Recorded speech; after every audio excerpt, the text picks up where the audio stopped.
Hey guys, welcome back. This will be part 2. I'm sorry this is taking so long. I like to be pretty thorough with this so you guys will actually know what's going on. Pretty much where we left off, we going over section B of this whole checking yes or no thing. There's a question here that I advise everybody to get legal advice on, and if you can't get legal advice, at least talk to the guys at the range who's been doing this for a living, filling out these application packets. With that being said, there's a question here, question 22. Have you ever suffered from any disability or condition that may affect your ability to safely possess or use a handgun? List doctor's name, addresses, phone number, and explanation. Note, the following conditions must be listed, such as epilepsy, diabetes, fainting spells, blackouts, temporary loss of memory, or any nervous disorder. First, I would like to say I checked no to this box. And the reason why I checked no is because, well, luckily, I'm in perfect health. Knock on wood. Okay, I'm in perfect health. I do not suffer from any of those type of disorders. I hope I'll never have to go through any type of disorders. Nor I have any type of condition that will prevent me from safely handling my firearm.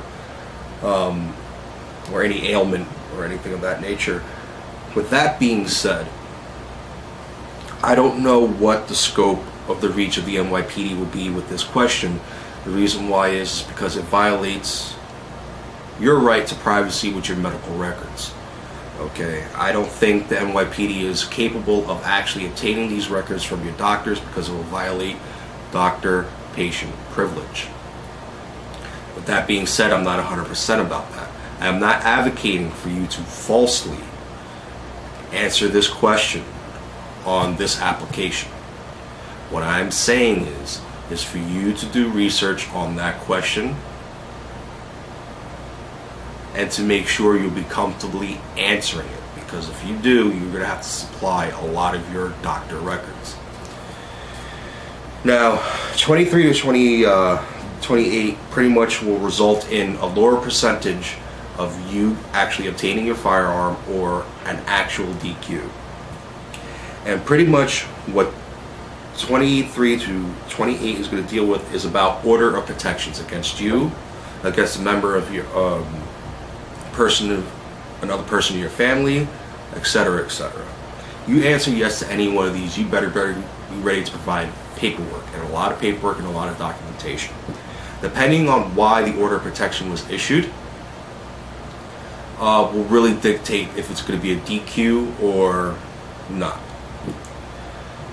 Question 28 says, have you used any variation of spelling of your name?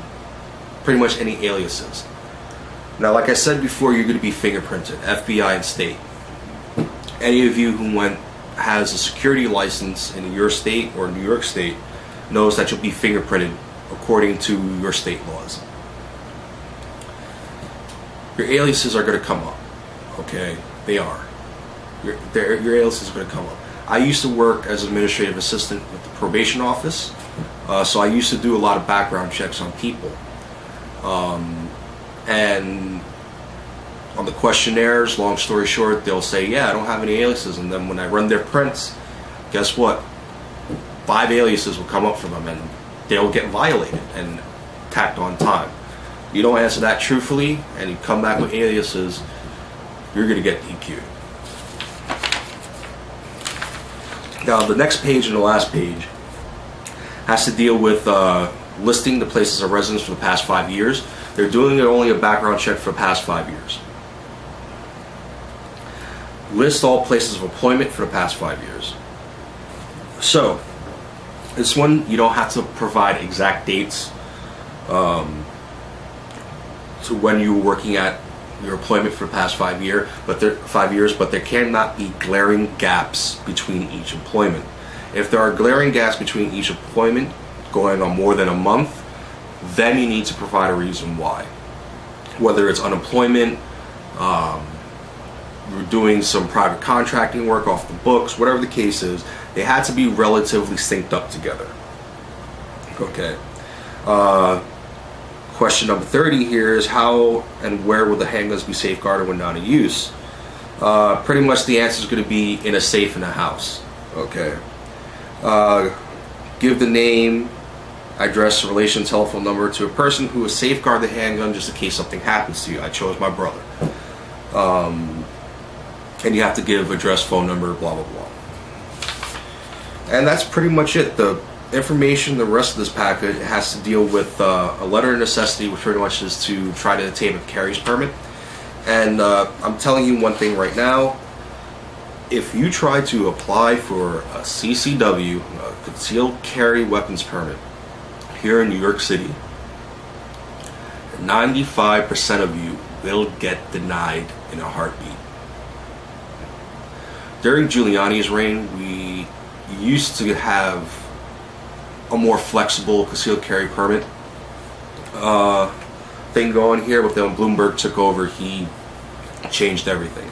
So the only people who can get concealed carry permits are, well, the rich, businesses that deal with a lot of cash, or you're an independent person, let's say like an independent jeweler, for example, that deals in $4,000 or more cash a week, you'll get it. Celebrity, you'll get it. Average Joe Schmo, fuck you.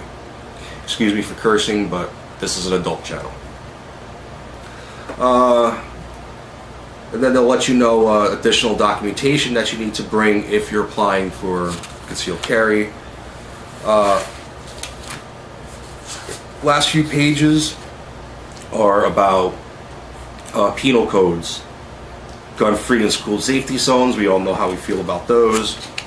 Title 38. Pretty much all the definitions that you will need to know. Okay.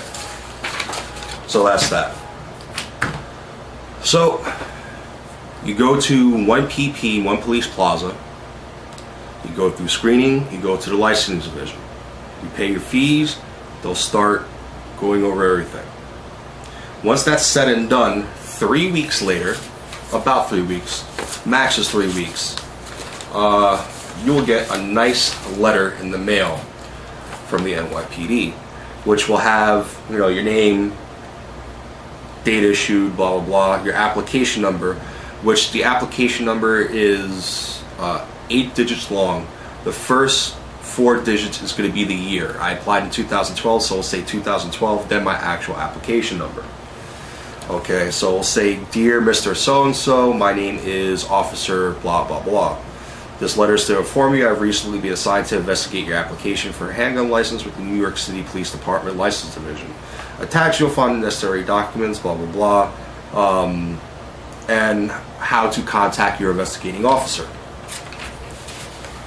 Along with that, you'll get this nice long list that has your name, your investigating officer, your application number, of the things that are checked off that you would need to bring to your investigator. You must bring copies and the originals. If you just bring the originals, the investigator is going to be pissed off. Okay, it clearly says it on the top here.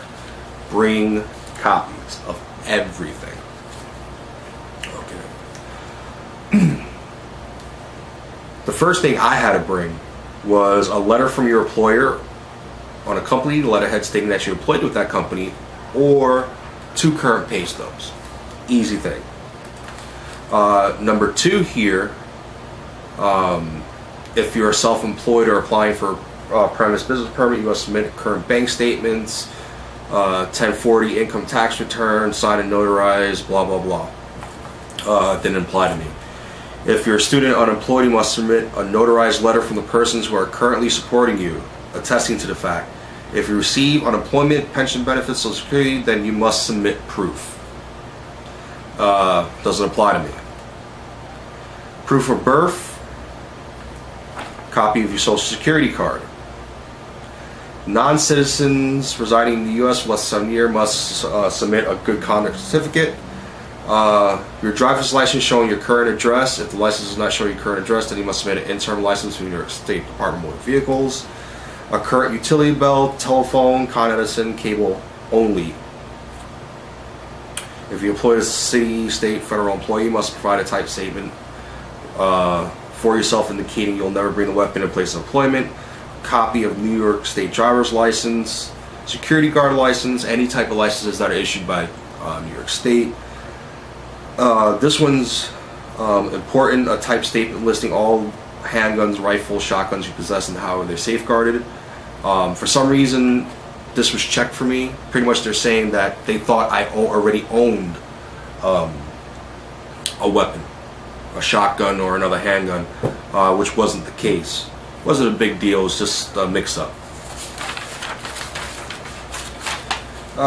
This one's important. One or more notarized character reference letters. You need 3.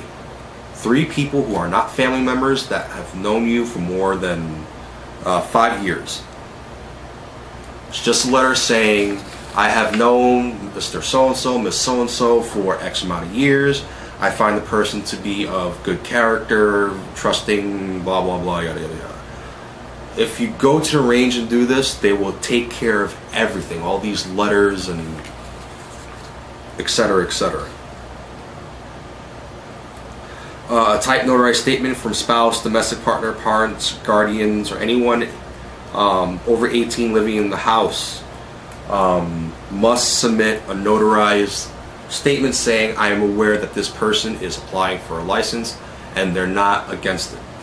So pretty much if you have roommates, if you still live with your parents, you live with your brother, siblings, whoever you live with that's over 18 must submit a letter stating that they know that you're applying for this license and they're completely fine with it. A type notarized statement from the person who's going to safeguard your weapon, God forbid if something ever happens to you.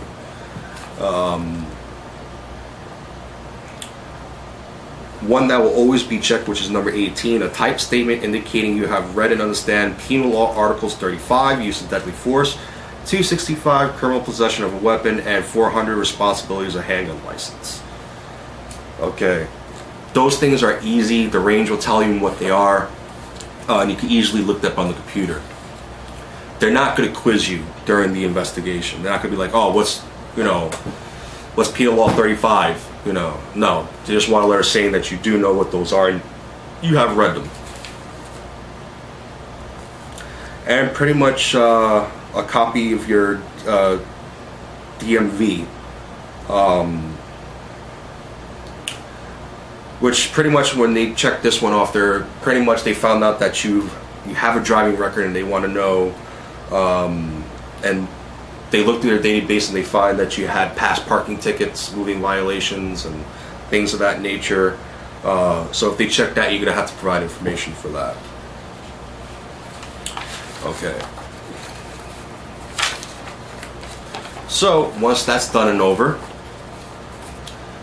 your investigator will close the case and start working it up the chain of command. About an additional, I would say 3 to 5 months, you will get a letter stating if you have been denied or you have been approved. I'm going to end the video here. There's going to be, unfortunately, a part 3. And I'll pick up where I left off. Thanks, guys.